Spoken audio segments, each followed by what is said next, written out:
On November 22, 1963, U.S. President John F. Kennedy was visiting Dallas, Texas. A sniper was hiding in a 7-story building along his route. He was holding a Carcano rifle equipped with a telescope. The gunman was an ex-U.S. Marine, and he was an expert marksman. At 12:30, the motorcade of President John F. Kennedy passed through the road in front of the building. The sniper took aim and fired. The president's car had moved a little further from the building. The first bullet struck his neck from behind and exited from the front of the neck. The second bullet hit President Kennedy in the head, shattering his skull. He collapsed in the car. He was rushed to the nearby Parkland Memorial Hospital with severe injuries. The injuries proved fatal, and the doctors could not save his life. At 1 o'clock in the afternoon, the doctors declared the president dead. John F. Kennedy became the 4th U.S. president to be assassinated, but the timing of his assassination was particularly crucial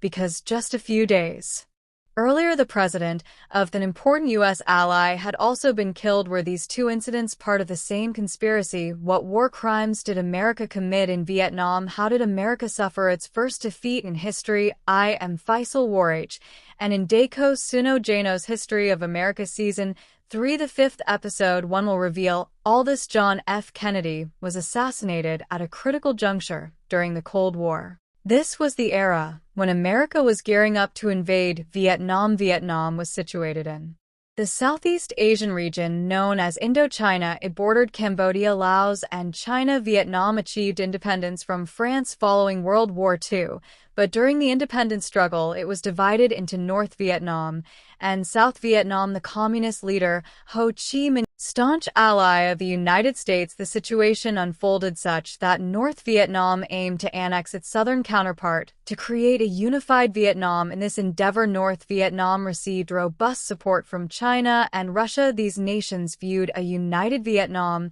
as beneficial for their communist bloc. On the other hand, the U.S. believed that as the leader of the so-called free world, it was its responsibility to prevent South Vietnam from joining the communist bloc, which they saw as anti-free world. Thus, a proxy war erupted between America and Soviet Russia, along with China, in Vietnam. This war was waged on the ground by communist guerrillas who conducted raids against South Vietnamese forces. These guerrillas resided in South Vietnam, but were actually aligned with North Vietnam, and they were striving for a communist revolution. Keep in mind that in addition to the Viet Cong in North Vietnam, there was a separate army known as the Army of North Vietnam. These fighters, the Viet Congs, received military aid from China and Soviet Russia. To counter them, the U.S. provided South Vietnamese forces with advanced weaponry and military advisors. By 1963, approximately 70,000 U.S. military advisors had arrived in Vietnam.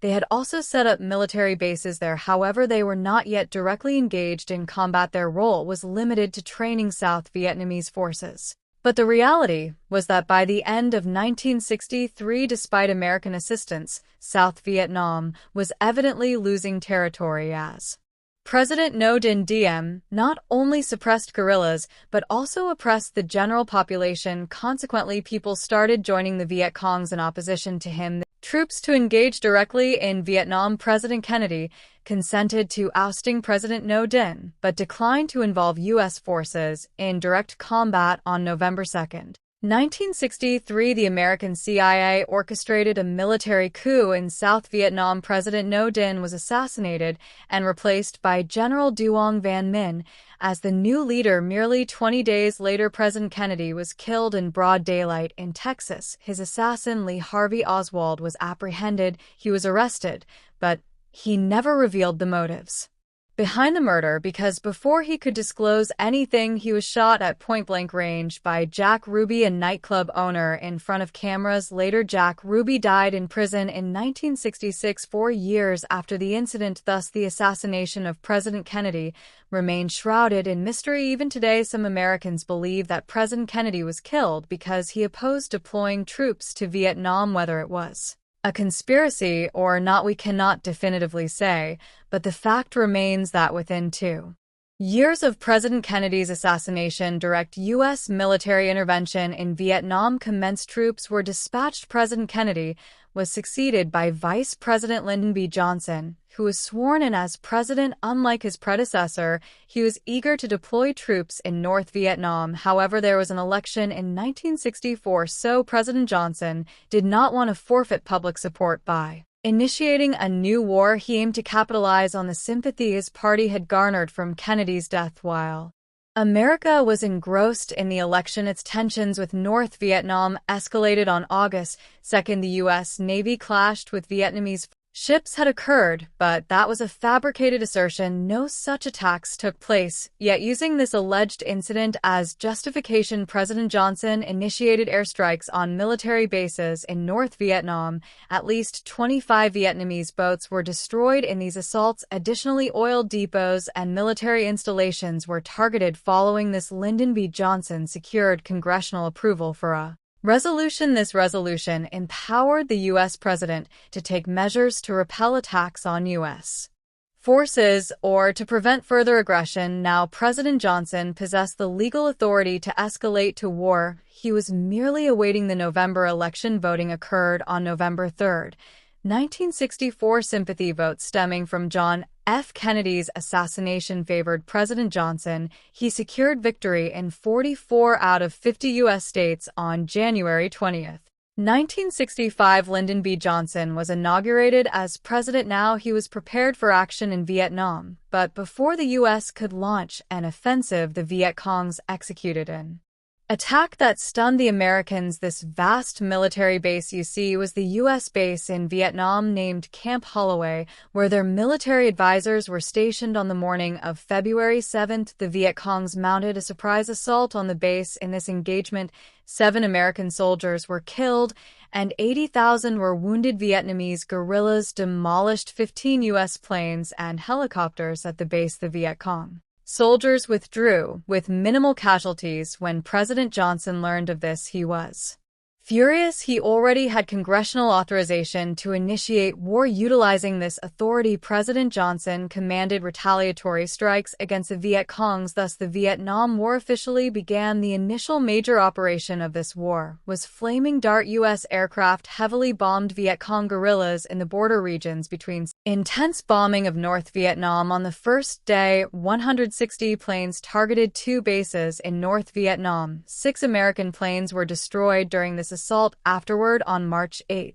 3,500 U.S. Marines landed on the coast of South Vietnam, and the ground war formally commenced. In the first 3 years of the Vietnam War, the United States held an advantageous position. The Americans conducted extensive bombing in both South and North Vietnam. In North Vietnam, military bases, civilian areas, and even refugee camps were struck. The U.S. Army and South Vietnamese Army also executed broad ground operations against the Viet Cong in Vietnam's jungles. One significant operation was Junction City. This operation took place in Vietnamese territory along the Cambodian border, involving 30,000 American troops. Tanks and paratroopers were deployed in this battle from February to May 1967. Approximately 3,000 Vietnamese guerrillas were killed. These successes led U.S. commanders to believe they were winning the war. U.S. General William Westmoreland in Vietnam informed reporters in 1967 that within the next 2 years the phased withdrawal of American forces from South Vietnam would commence. He boldly stated that victory was within grasp at the time when the American commander was making these ambitious claims. Simultaneously, the communists in South Vietnam, namely the Viet Cong guerrillas and soldiers from North Vietnam, were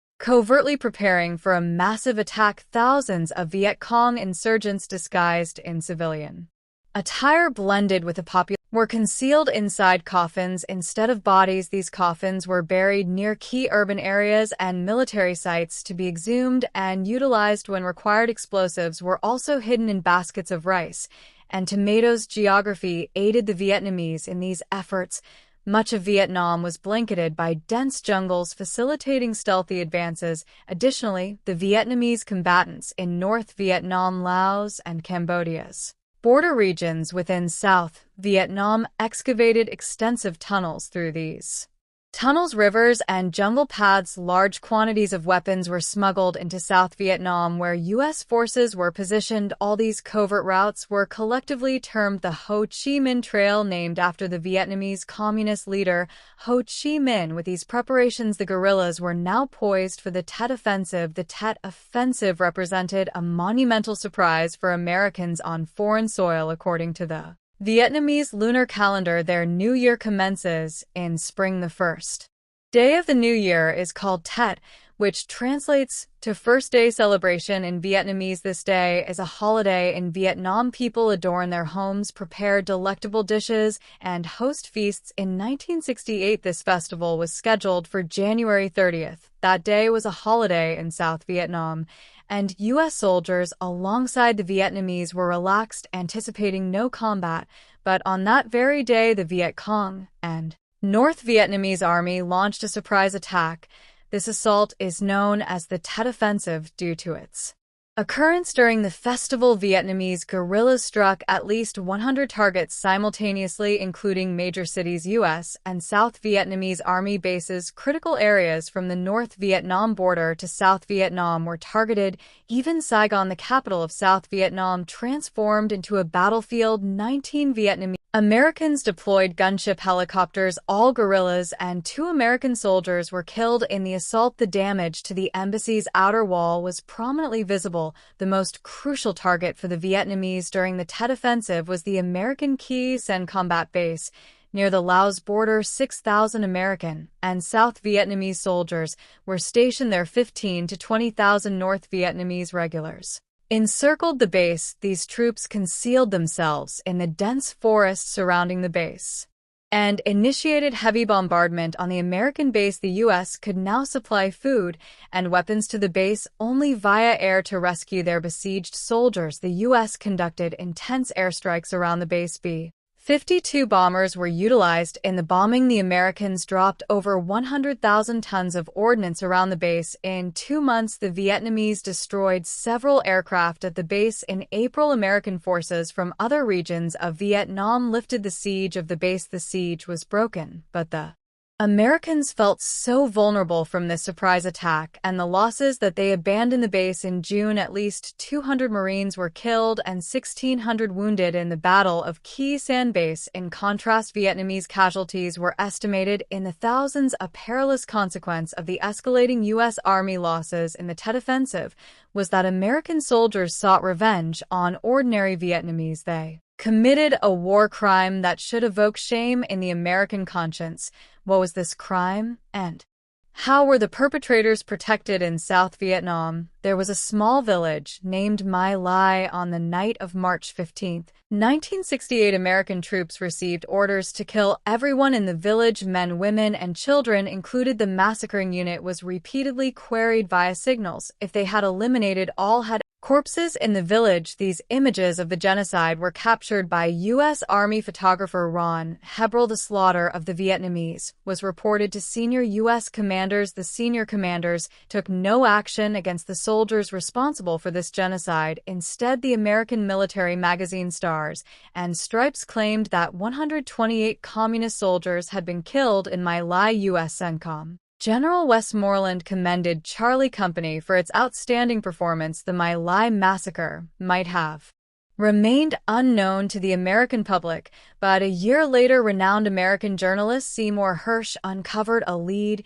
He published an article exposing the heinous crime committed by the U.S. military. Despite the news becoming public, no perpetrators were punished. The commander of U.S. forces, William Calley, who had ordered the massacre, was sentenced to life imprisonment, but this sentence was soon reduced, and he was released from prison to serve the remainder at home. This killer of hundreds of civilians, including children, was granted parole. In 1975, a memorial was later built at the site of the My Lai massacre, where Vietnamese civilians remember their dead and wounded relatives. William Calley issued an apology nearly 40 years after the massacre. Perhaps he sought to spare his descendants some embarrassment, otherwise there was no necessity for it. By September 1968, U.S. forces had repelled the Tet Offensive. The guerrilla forces failed to expel U.S. troops from South Vietnam. The defeated Vietnamese guerrillas retreated to the jungles and turned American public opinion against the war. Large-scale anti-war demonstrations erupted in the United States. In fact, as early as 1965, when U.S. troops entered Vietnam, an anti-war movement had begun in the U.S. This movement was primarily led by university students. Anti-war Americans organized demonstrations nationwide. The largest took place in April 1967 outside the United Nations headquarters in New York with 100,000 participants. The protests intensified to the point where the military was sometimes summoned to suppress them. Students responded creatively by offering flowers to soldiers or placing them on their bayonets. It was one of the finest examples of nonviolent resistance. Another focus of the anti-war movement was the American Draft Law. Under this law, the government could conscript civilians for war. Opponents launched a campaign against the draft. They protested the law and refused induction. Many fled to Canada to evade service,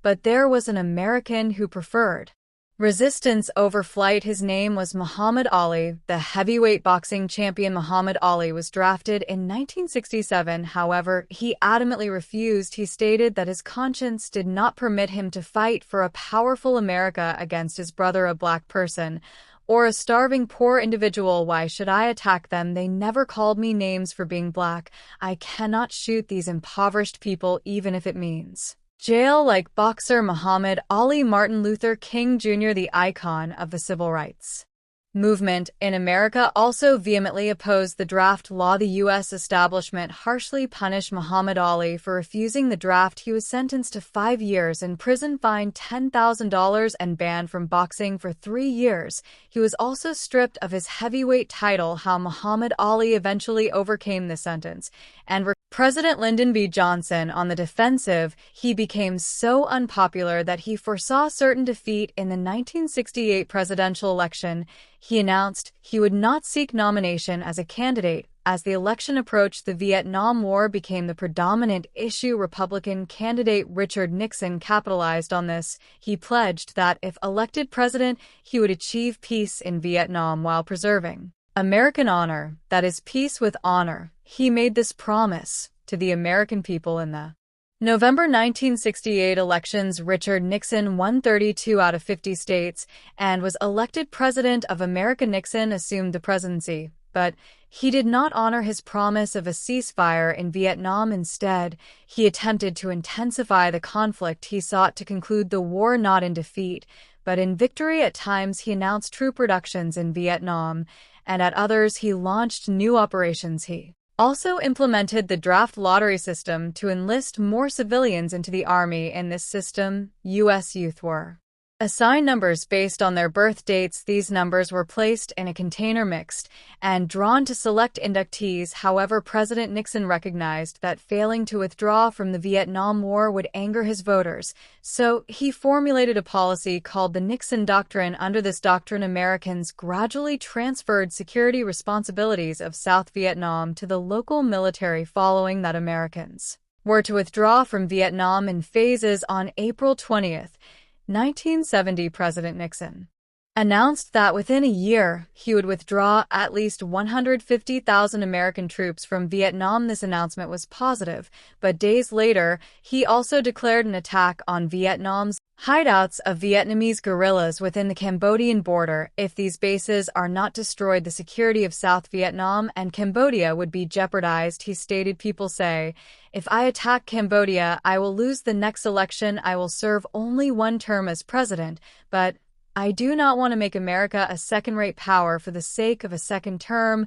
and witness it accept defeat for the first time in its 190-year history." On President Nixon's orders, U.S. troops invaded Cambodia from South Vietnam. 32,000 U.S. and 48,000 South Vietnamese soldiers participated in this operation. The battle lasted about 3 months. However, American and South Vietnamese forces failed to eradicate the enemy. They returned to South Vietnam with significant casualties. After this battle, 338 coffins arrived in America containing the bodies of American soldiers, while American forces faced defeats. Their students in America accelerated their anti-war demonstrations. Even President Nixon deployed the military to suppress these protests. Then a major tragedy occurred on May 4th. U.S. soldiers fired on students at Kent State University in Ohio. 4 students, including 2 females, were killed and 8 injured. Millions of students took to the streets in response to this state. Violent strikes occurred in 200 American colleges. Protests and clashes spread nationwide.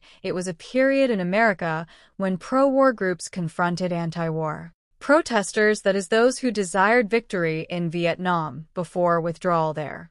Largest group consisted of construction workers wearing hard hats, hence the group was dubbed the Hard Hats. They chanted that peace would come with victory in Vietnam. Victory, then peace, meaning the army, should not be recalled prior to triumph. These individuals organized massive rallies against anti-war demonstrators and injured due to their violence during this. New York's Pace University and City Hall were attacked. Police struggled to restore order. Afterward, President Nixon invited the Hard Hats leaders to Washington, D.C. He commended their patriotism. Union leaders presented the president with helmets, one inscribed with Nixon's name. The escalating protests in America and soldier deaths in Vietnam compelled President Nixon to consider ending the killing of Vietnamese and exiting the war. But before leaving Vietnam, President Nixon made a decision regarded as a major policy reversal in U.S. history. The decision was to befriend Communist China, distancing it from Russia. For this, Uncle Sam had to sacrifice 2 allies. Who were these allies? Befriending China was not overly challenging for President Nixon,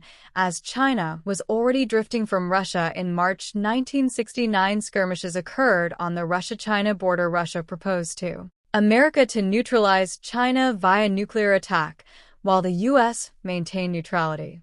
President Nixon responded that if a nuclear bomb was dropped on China, the United States would launch nuclear missiles at 130 Russian cities. Following this warning, Russia ceased discussions of nuclear attack on China. Secret negotiations, or back-channel diplomacy, began between China and America. Pakistan played a pivotal role in these talks, as it was the U.S. ally closest to China. This back-channel diplomacy succeeded. In July 1970, a plane departed from Pakistan, arriving in China. U.S. Secretary of State Henry Kissinger was aboard. He met Chinese officials upon return. 3 months later, in October 1970, permanent membership in the UN Security Council was transferred from Taiwan to mainland Communist China. Thus, China gained veto power in the Security Council. Evidently, this occurred at America's behest. The U.S., which previously recognized outside the U.S. Embassy, but the U.S. prioritized its interests over Taiwan, disregarding the protests. The following year, in 1972, President Nixon visited China,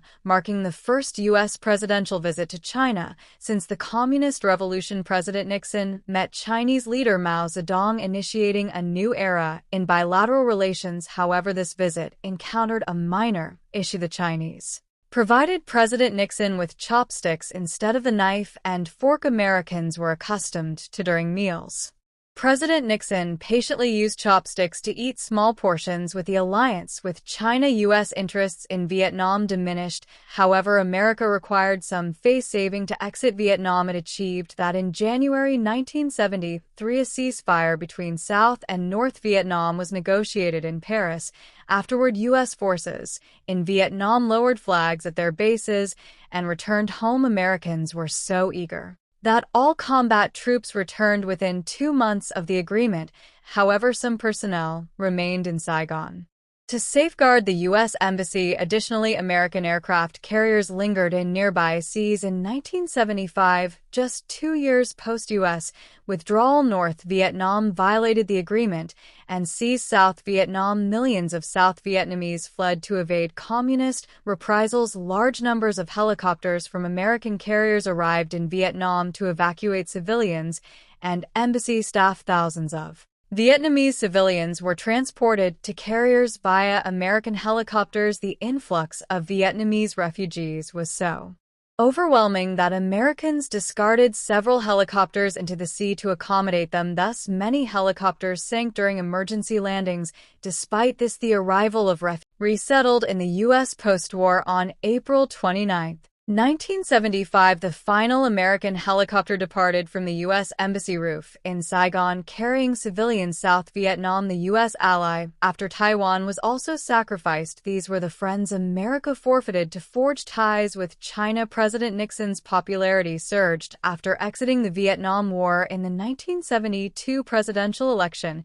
he secured a historic victory, becoming president for a second term. He won 49 out of 50 U.S. states, setting a record in U.S. electoral history. But prior to the election, he committed a grave error that proved catastrophic for his second term. The mistake was spying on the opposition party. On June 17, 1972, 5 men attempted to burgle the Watergate building in Washington, D.C., housing the Democratic headquarters. These individuals were affiliated with President Nixon's re-election campaign. Their objective was to install surveillance equipment at the Democratic National Committee headquarters, but they were apprehended beforehand. This incident is termed the Watergate scandal, named after the building. When the arrest of the 5 became public, the president faced discredit, so he addressed the nation. He vowed that the White House had no connection to the alleged espionage. He was uninvolved, meaning he did not dispatch the intruders caught at the Democrats' headquarters. Americans trusted him, leading to his re-election,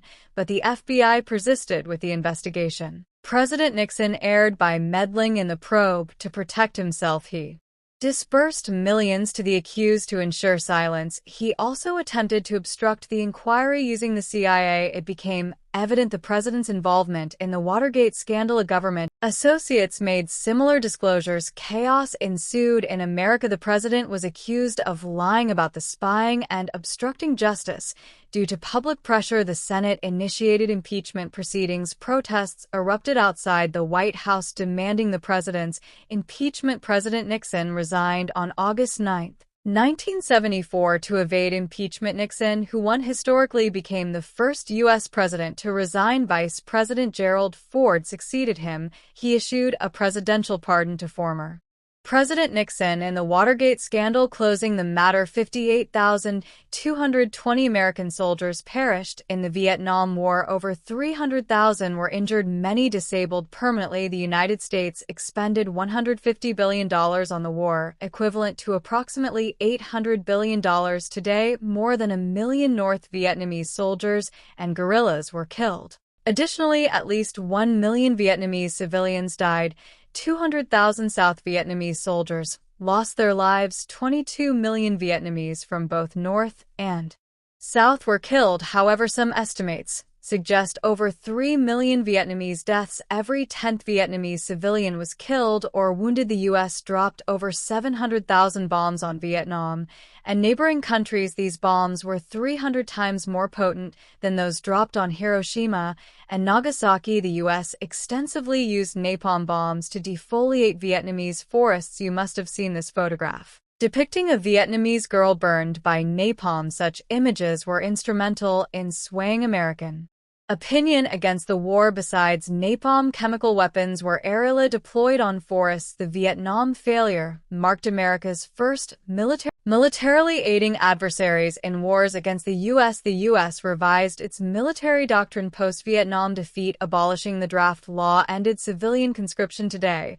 when America intervenes in a country, it shields soldiers behind robust concrete walls, constructs fortified vehicles for protection, employs drones and missile strikes instead of troops, all stemming from Vietnam lessons. Now the U.S. averts adverse public opinion by preserving regular soldiers. It cannot tolerate public scrutiny of soldier body bags from war. America emerged from the Vietnam War. It also extricated China from the communist bloc, but its primary rival, Russia, remained a significant threat to the American global order. America sought retribution against Soviet Russia for Vietnam, and to dismantle its superpower status, it searched for a Vietnam equivalent for Russia. This came soon as Afghanistan, with a willing partner like Pakistan providing full support to America in this war. So, how did America subdue the Russian Bear in this war, what were President Reagan's most renowned economic policies, and how did Soviet Russia disintegrate? How did the world become unipolar? All these will be depicted in forthcoming episodes of the History of America.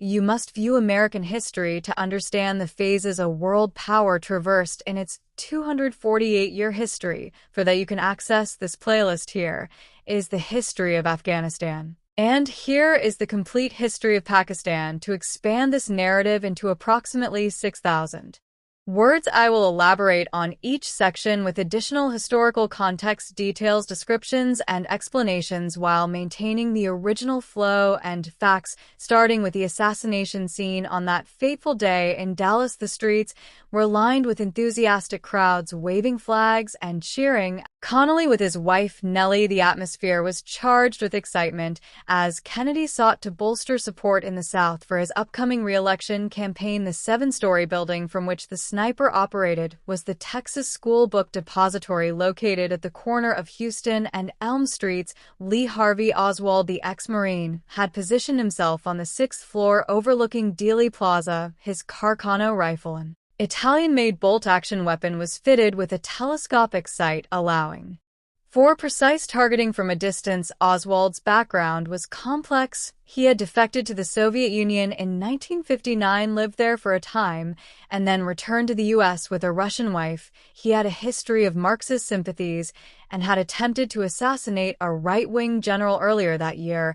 As the motorcade turned onto Elm Street, the first shot rang out at approximately 12:30 p.m., striking Kennedy in the back, exiting through his throat. This bullet also wounded Governor Connally, who was seated in front of the president. The car continued forward, and a second shot missed, but the third fatal shot hit Kennedy in the head, causing massive damage. Brain matter sprayed onto the car, and Jacqueline Kennedy, in a state of shock, climbed onto the trunk to retrieve a piece of her husband's skull. The Secret Service agent Clint Hill rushed to the vehicle to protect her. The limousine sped off to Parkland Hospital, where doctors worked frantically, but Kennedy's wounds were too severe. He was pronounced dead at 1 p.m. The nation was plunged into mourning as news spread rapidly. Vice President Lyndon B. Johnson was sworn in aboard Air Force One later that day, with Jacqueline Kennedy still in her blood-stained pink suit standing beside him. The assassination sent shockwaves around the world,